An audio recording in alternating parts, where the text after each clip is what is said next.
Vamos a ir a la palabra de nuestro Señor. Quiero invitarles al libro de Mateo, capítulo 16, de nuestra segunda lectura. Leeremos el versículo número 15. Evangelio según San Mateo, capítulo 16, versículo 15.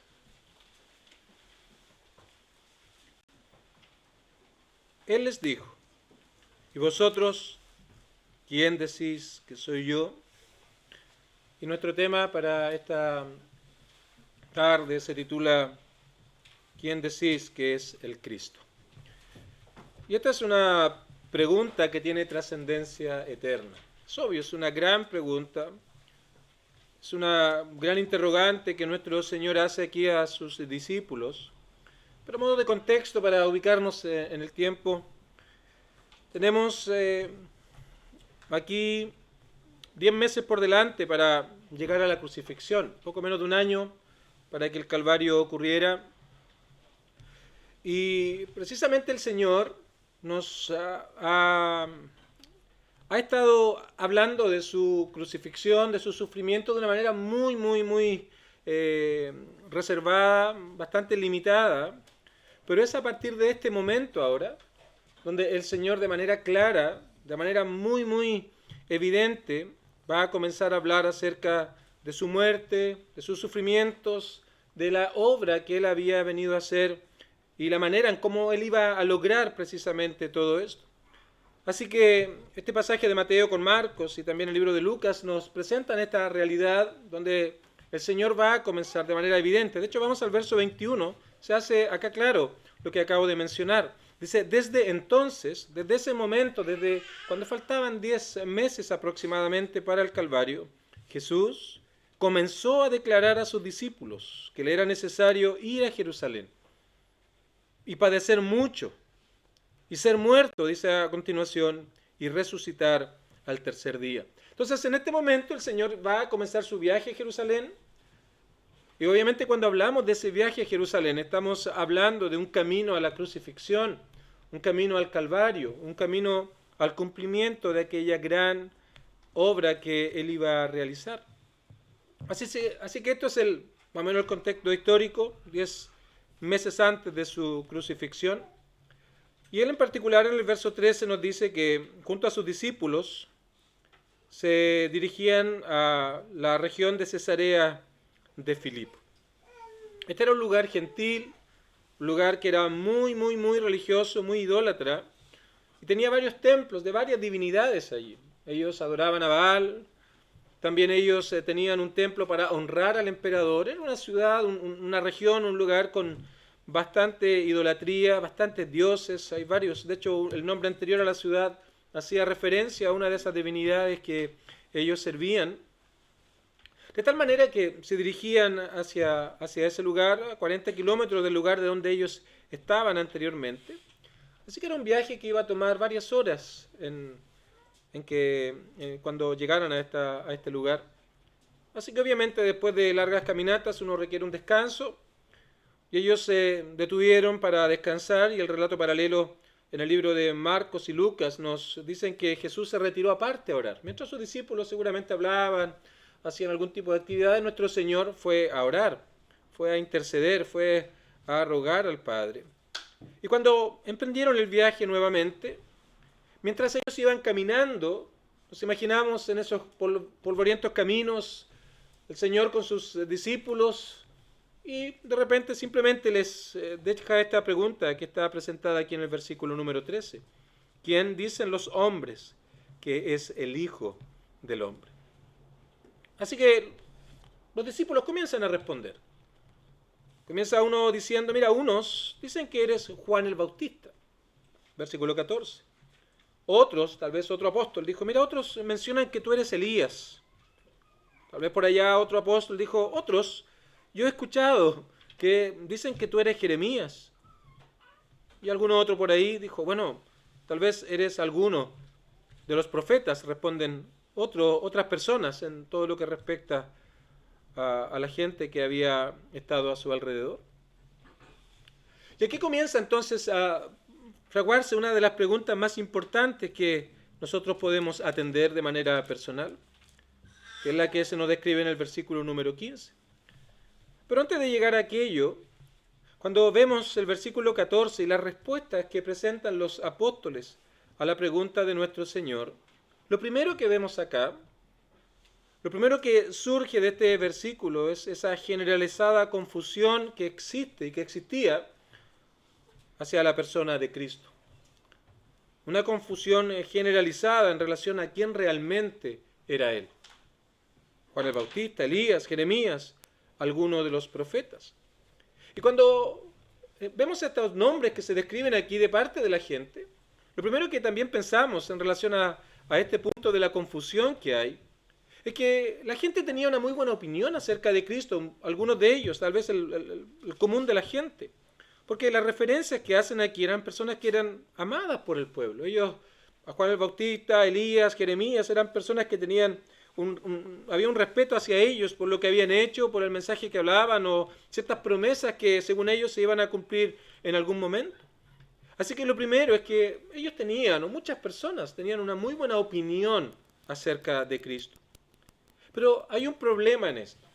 Y el problema es que más allá de esta buena opinión que tenían de Él, no tenían la más mínima idea acerca de quién realmente era Cristo.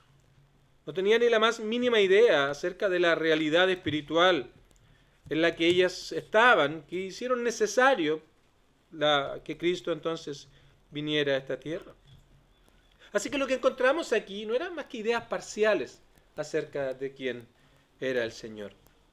Ideas parciales acerca de quién realmente era Cristo. Por ejemplo, podemos mencionar, cuando ellos mencionan a Juan el Bautista, es ya confuso que ellos pensaran que era Juan el Bautista, porque ellos lo vieron junto a Juan el Bautista. De hecho, Juan el Bautista bautizó al Señor, de tal manera de que nos muestra la confusión que hay al pensar que Cristo era, algunos pensaran que era Juan el Bautista. Los vieron juntos en algún momento en el tiempo y en la historia.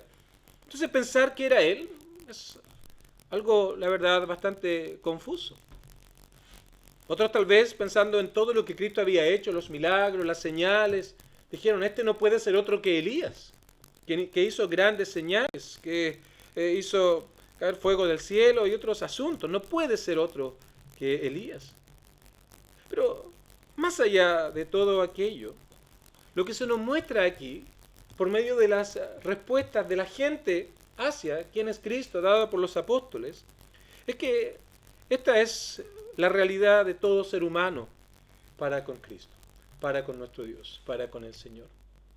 Basta que tú hagas un par de preguntas acerca de quién crees que es Cristo, para que puedas comprobar que lo que la gente pensaba 2000 años atrás es el mismo pensamiento, la misma idea, estas ideas parciales acerca de quién es Cristo en estos tiempos. Y aquello no es más que una demostración de esa ignorancia en primer lugar que hay en relación a Cristo. No es más que una demostración de la indiferencia que hay en relación a Cristo. O tal vez no es más que la demostración del rechazo activo que hay en contra de Cristo, que hay en contra de Él. Así que en vez de buscar la verdad que se halla en Cristo, se conforman simplemente con seguir lo que otros dicen. Tal vez muchos de los que estamos hoy aquí ha seguido la idea de otros que te han dicho algo acerca de Cristo. No, es que es una persona aburrida, no, es que mira, esto es acá, esto es allá.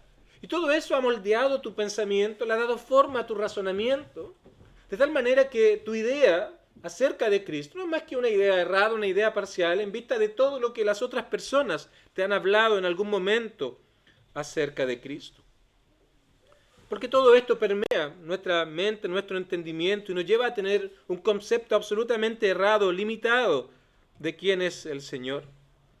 Así que se termina viendo a Cristo de una manera muy, muy, muy superficial. Por ejemplo, lo ven como alguien que es una eminencia en la moralidad.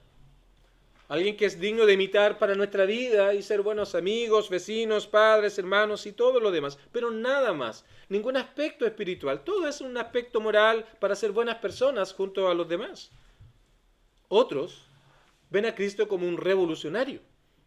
Así que justifican tomar las armas o tomar la violencia en ciertos ejemplos de nuestro Señor y lo ven precisamente como su ejemplo a seguir, como su ejemplo a considerar para revueltas y todo aquello.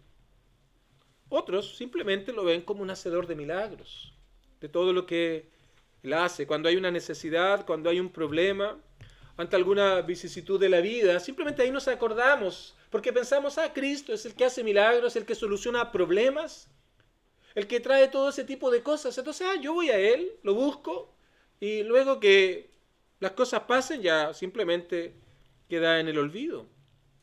Otros ven a Cristo como un muy buen maestro, alguien que tiene buenas cosas para decirnos, tiene buenas enseñanzas, de tal manera que hacemos bien en escucharle para, una vez más, tener conocimiento y para poder, por medio de aquellas ideas que Él provee en la Biblia, tener un buen pasar o ser sabios, pero todo en un aspecto muy, muy terrenal.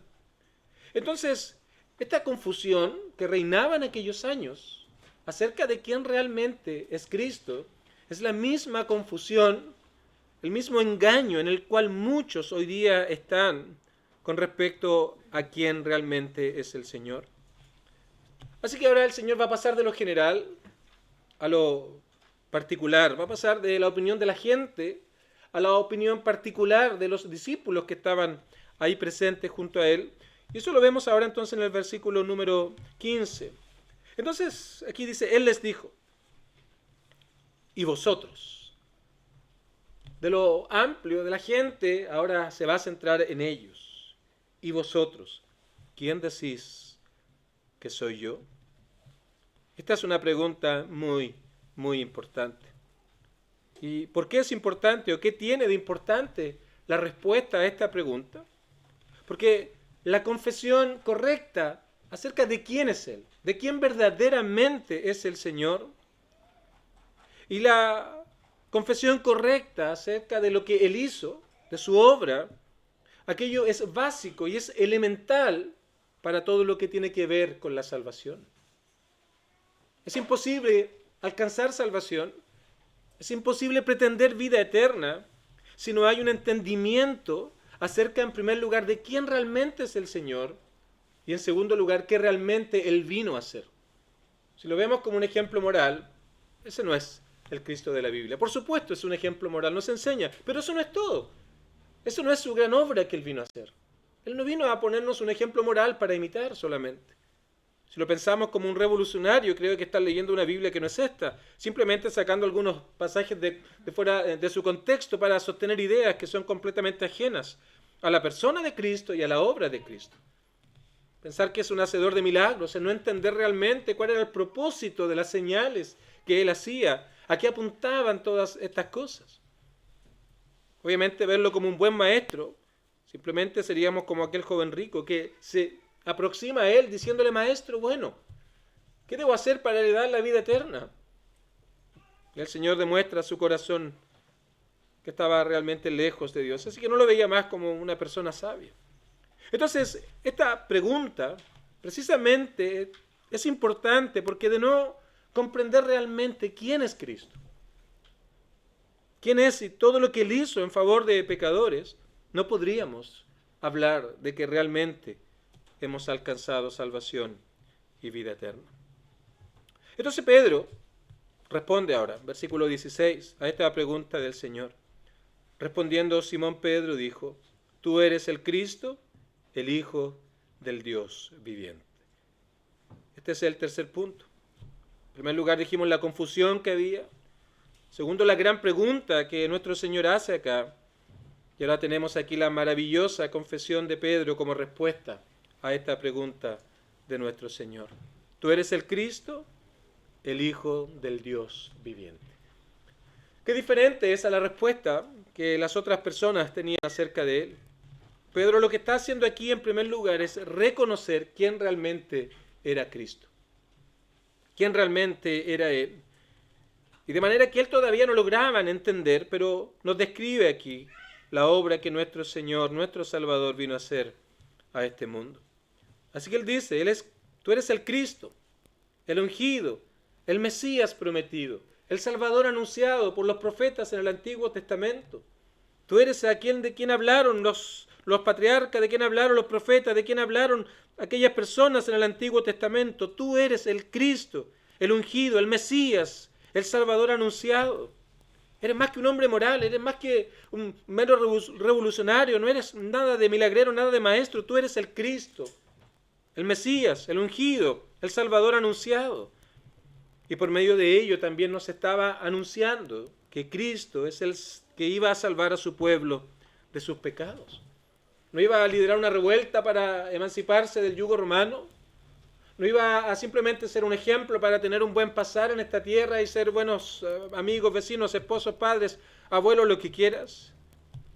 Él no era meramente un hacedor de milagros para satisfacer asuntos temporales de las personas, sino más bien era el que iba a salvar a su pueblo de sus pecados. Y Pedro hace esta tremenda declaración en nombre de todos los discípulos. Tú eres el Cristo, el Salvador, el Mesías, el Hijo del Dios viviente. Ahora, esta declaración que hizo Pedro era una declaración bastante radical para aquellos años. Dijimos que iban camino a un lugar donde el emperador exigía ser adorado. Tenía su templo allí. Iban a un lugar donde habían bastantes religiones, servían a dioses falsos. Y hacer esta confesión en medio del imperio romano en aquellos años era algo bastante difícil de hacer para las personas. Porque en ello se le podría ir la vida. En ello se le podría ir todo lo que tenía. Al reconocer a Cristo como el Señor, iba probablemente a perder todo lo que hubiera podido ganar. Y por otro lado, Jesús, el Señor, no tenía grandes riquezas en este mundo. No tenía dónde recostar su cabeza. No tenía un lugar físico, no tenía propiedades. No había hecho de este mundo toda su vida, absolutamente no. De tal manera que no era alguien al luz del mundo digno de seguir. No tenía absolutamente nada en términos materiales. No pertenecía a la realeza terrenal para ellos. No pertenecía a la florinata de la nación. Muy por el contrario, era rechazado, era odiado. De tal manera que decir que Cristo era el Señor, el Hijo del Dios viviente, el Mesías prometido, era algo que para un seguidor de Cristo significaba en muchos aspectos la vida o la muerte. Entonces, lo que Pedro está diciéndonos aquí es precisamente la verdadera manera en cómo nosotros debemos entender quién es Cristo. El Salvador de pecadores. Verso 16, lo leo una vez más. Respondiendo Simón Pedro dijo, tú eres el Cristo, el Hijo del Dios viviente. Y la pregunta que quiero hacer ahora es, ¿cómo es que llegamos a tener ese entendimiento? ¿Cómo es que llegamos realmente a comprender que Cristo es el Señor y no solamente un ejemplo moral? Que Cristo es el Mesías, el Salvador, no solamente es alguien que tiene buena enseñanza para muchos aspectos. ¿Cómo comprendemos realmente que en Cristo nosotros podemos hallar perdón de los pecados?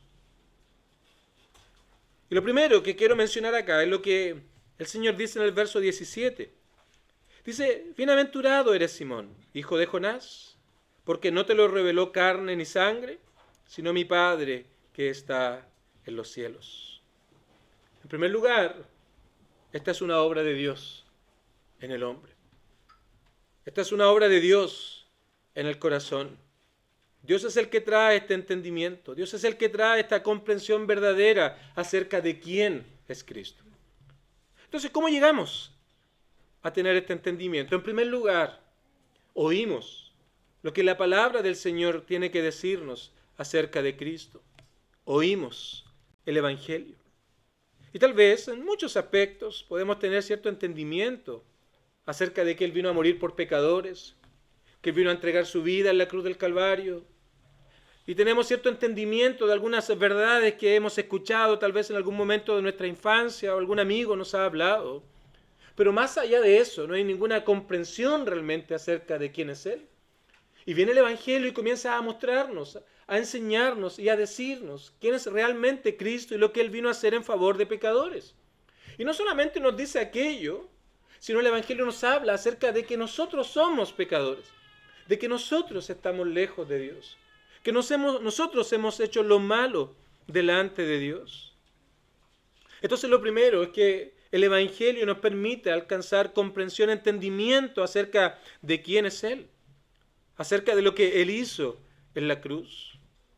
Entonces cuando escuchamos el Evangelio, escuchamos este mensaje de salvación por la gracia de Dios mediante la fe y solo fe en Cristo, la necesidad que tenemos de un Salvador a la luz de nuestra realidad pecaminosa, entonces Dios obra soberanamente en la vida de aquellos a quienes Él ha llamado.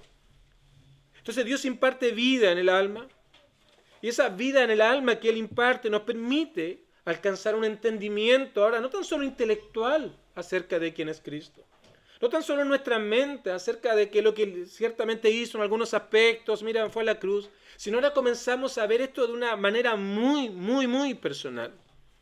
Así que este entendimiento, lo podemos decir, es un entendimiento doble. Nos permite ver nuestra propia realidad delante del Señor. Ya no vemos a Jesús como el Salvador de otros, sino empezamos a ver nuestro pecado delante del Señor y empezamos a comprender cuánto necesitamos a un Salvador.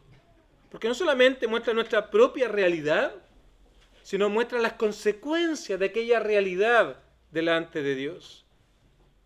Entonces allí el Señor comienza a traer un despertar en nuestra vida. Este soy yo. Lo que Él hizo en la cruz del Calvario, lo hizo por pecadores, y como dijo Pablo, de los cuales yo soy el primero. Mira, aquí está mi mentira, mis engaños, mi maldad. Y comenzamos a comprender que esto no es básicamente que es hecho en contra de otra persona, sino principalmente hecho en contra de Dios. Así que viene un despertar a aquellas cosas que antes ignorábamos, aquellas cosas que nos eran indiferentes, como mencioné, aquellas cosas que ignorábamos o aquellas cosas que rechazábamos activamente, de un momento a otro comienzan a tener un sentido diferente ahora. Y comenzamos a ver lo que hay en nuestro corazón por la obra de Dios en nosotros. Y no solamente aquello, no solamente somos convencidos de que somos pecadores, sino que además vemos las consecuencias de aquel pecado. Comprendemos acerca de quién es Dios, cómo Él desprecia el pecado, cómo el pecado no puede estar delante de sus ojos. Así que entendemos su santidad, su perfección, pero también somos convictos de la justicia de nuestro Dios, de tal manera que la paga del pecado es muerte. Vemos nuestra situación espiritual delante de Dios, cuán lejos estamos de Dios. Somos convencidos también de juicio. Las consecuencias eternas de esa vida en contra de Dios o lejos de Dios. Y luego de aquello entonces, vemos ese dolor por haber ofendido al Señor. Vemos esa aflicción en nuestra alma por haber hecho lo malo delante del Señor y las consecuencias eternas de todo aquello. Así que el Señor nos guía al arrepentimiento. Y vamos delante de Él y le decimos, Señor, esta es mi vida. Esto es lo que yo he hecho delante de ti. Estas son las cosas que han reinado en mi vida durante todos estos años. Aquí está mi maldad, aquí está mi orgullo, aquí está todo lo que yo he hecho, absolutamente todo. Aquí está, Señor, te lo confieso. Y comenzamos a decirle al Señor lo que ha sido nuestra vida. Seguramente no te vas a acordar de todos los pecados. Son innumerables. Pero vas a recordarte aquellos pecados que puedas agrupar en distintos grupos. Esto es lo que yo he hecho, esto es lo que ha gobernado mi corazón. Aquí está mi vanidad, aquí está, Dios mío, mi repulsión a todo lo que tenga que ver a Dios. Aquí está el deseo de mi corazón que estaba inclinado tan solo a aquellas cosas que no te agradan a ti. Y aún cuando seas una buena persona tal vez ante tus propios ojos, inclusive una buena persona ante los demás, comienzas a ver que todo lo que hacías, lo hacías simplemente para ti mismo, pero en ninguno de tus caminos estaba Dios.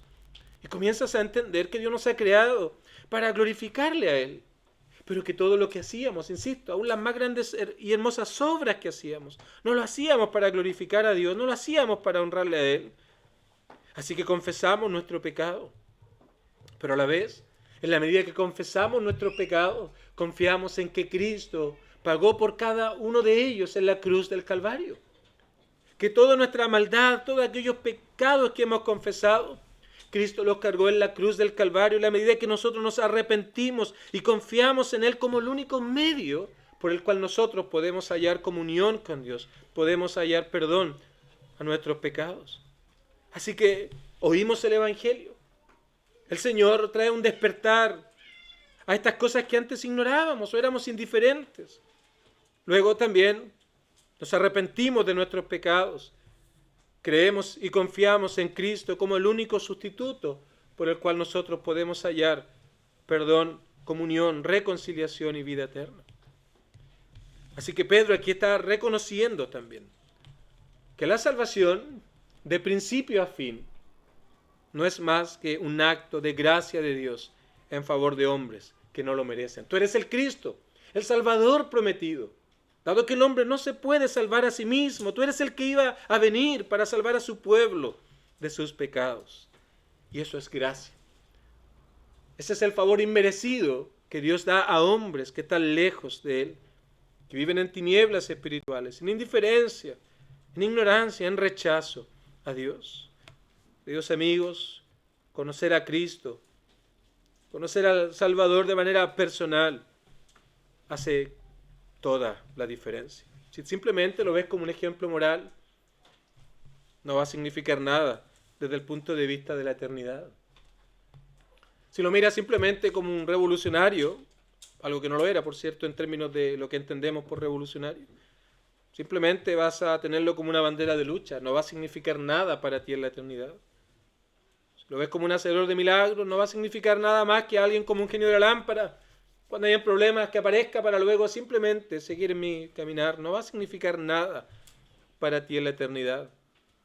Pero conocer a Cristo y su poder transformador va a tener varios impactos en tu vida. Permíteme mostrarte dos. El primero, tu vida presente. Va a haber un cambio de mente en tu vida, un cambio de entendimiento con respecto a qué es la vida. Va a haber un cambio total en tu vida acerca de cuál es la razón de mi existencia en este mundo. Pero hay algo más. Va a tener un impacto en la vida futura, porque va a haber un cambio de destino eterno. Las consecuencias de no entender quién es Cristo es estar lejos de Dios para siempre y por siempre. Pero cuando tú vienes a Cristo hay un cambio de destino eterno, porque ahora el cielo ha de ser tu lugar. La presencia de Dios eternamente ha de ser tu destino eterno. No nos sorprende la respuesta de Cristo entonces a la respuesta de Pedro en el verso 17. Tú eres el Cristo, dijo Pedro, el Hijo del Dios viviente. Y a la luz de lo que hemos hablado, mira las palabras del Señor. Bienaventurado eres, Simón. Esa es la dicha de ser un creyente. Bienaventurado. Vas a comprender realmente cuál es el sentido de la vida. Vas a comprender realmente cuál es el sentido de la existencia. Va a haber un verdadero sentido acerca de quiénes somos delante del Señor. Así que la bienaventuranza verdadera no la puedes desconectar de un claro y verdadero entendimiento acerca de quién es Cristo. Puedes lograr mucho en esta vida. Puedes alcanzar grandes éxitos. Y no estamos diciendo que aquello esté malo. Pero si no tienes a Cristo, no tienes absolutamente nada. Esas son las palabras de Juan en su primera carta.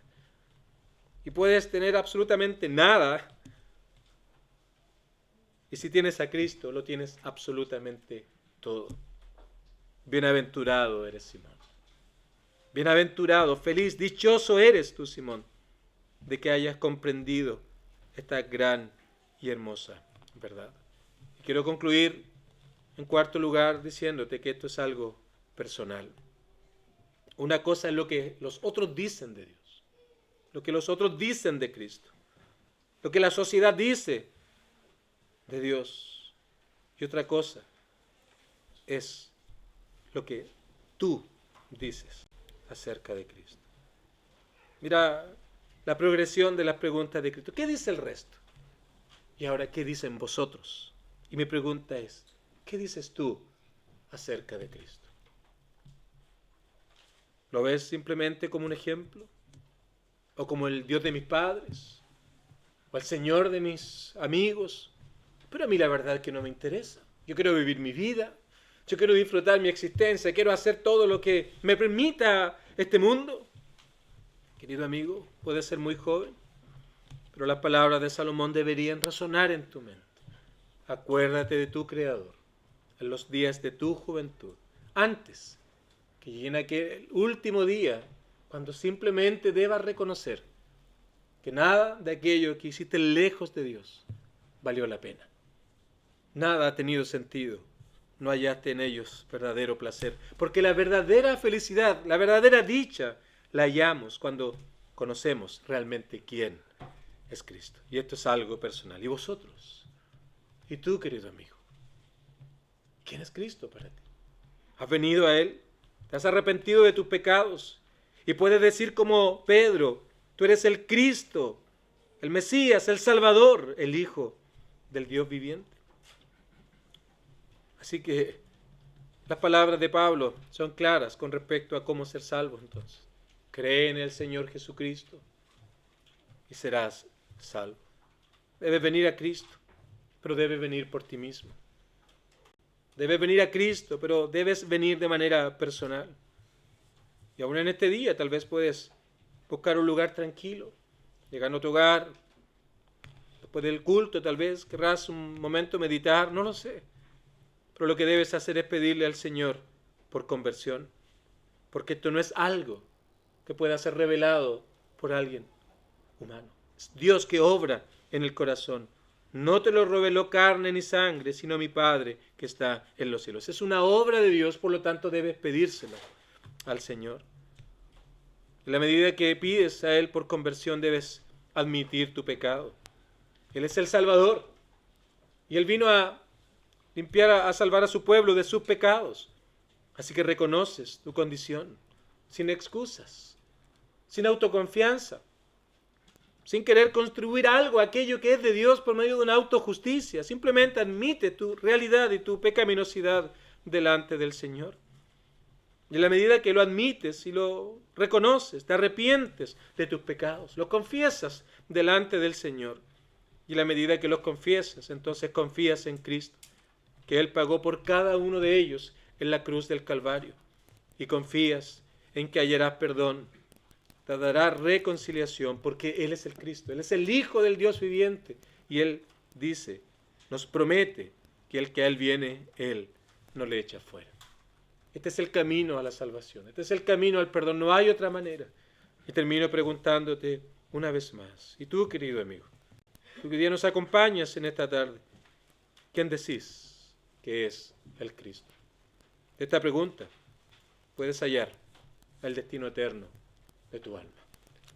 El Señor te ayuda a encontrarlo y puedas hallar en Él verdadero descanso para tu alma. Que el Señor nos ayude a todos.